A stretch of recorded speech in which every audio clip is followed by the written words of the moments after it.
Tu t'es jamais demandé pourquoi les chrétiens disent Jésus-Christ comme si Christ c'était son nom de famille? Mais non, Christ c'est pas un nom, c'est un titre. Et dans l'islam, tu remarqueras qu'on ne l'appelle jamais comme ça. Nous, on dit simplement Isa ibn Maryam, le fils de Mariam. Mais alors d'où vient ce mot Christ et pourquoi est-il devenu central dans le christianisme?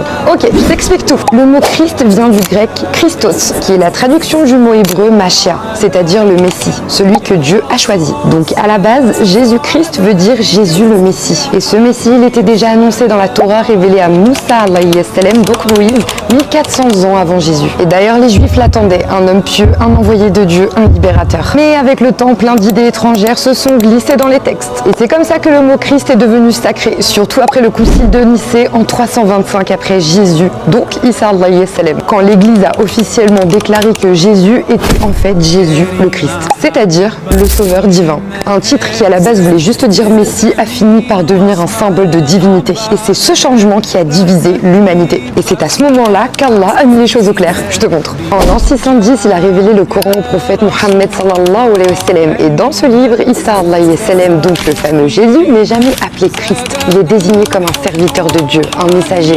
Et surtout le Messie promis, mais pas un Dieu. Alors maintenant que tu sais ça, tu comprends pourquoi les musulmans ne disent pas Jésus-Christ, mais Isa ibn Maryam, qu'Allah l'agrée. Parce que oui, on ne mélange jamais le Créateur à ses créatures.